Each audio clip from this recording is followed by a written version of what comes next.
রবীন্দ্রনাথ ঠাকুরের কবিতা আমি। আমার এই চেতনার রঙে পান্না হলো সবুজ, চুনি উঠল রাঙা হলো। আমি চোখ মেললুম আকাশে, জ্বলে উঠল আলো, পূবে পশ্চিমে। গোলাপের দিকে চেয়ে বলল সুন্দর, সুন্দর হলো সে। তুমি বলবে এই যে তত্ত্ব কথা, এই কবির বাণী নয়। আমি বলবো এই সত্য, তাই কাব্য। এ আমার অহংকার, অহংকার সমস্ত মানুষের, মানুষের অহংকার পটেই বিশ্বকর্মার বিশ্বশীল।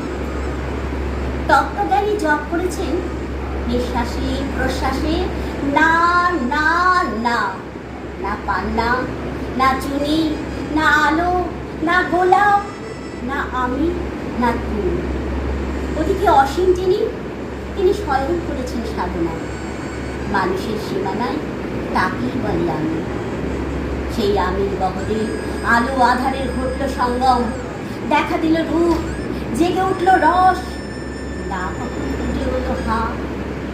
মায়ায় মন্ত্রে রেখায় রঙে সুখে দুঃখে, একে বলো না তত্ত্ব, আমার মন হয়েছে পুরোপুরি। বিশ্ব আমির রচনার আসলে হাতে নিয়ে তুলি, পাত্রে নিয়ে রং।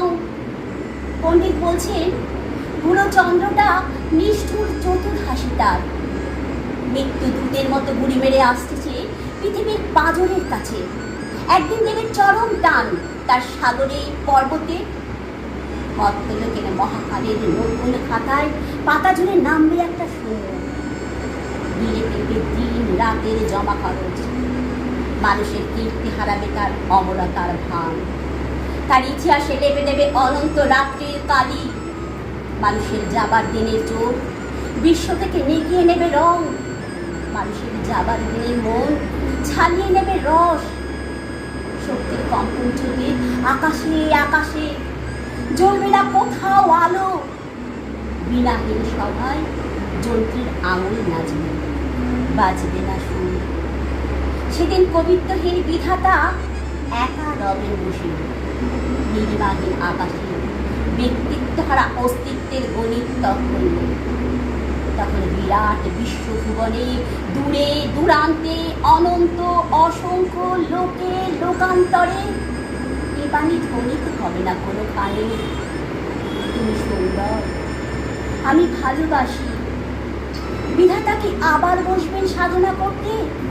যুগ যুগান্তর ধরে প্রলয় সন্ধ্যায় জপ করবেন, কথা কও, কথা কও। বলবেন বলো তুমি সুন্দর, বলবেন বলো আমি ভালোবাসি।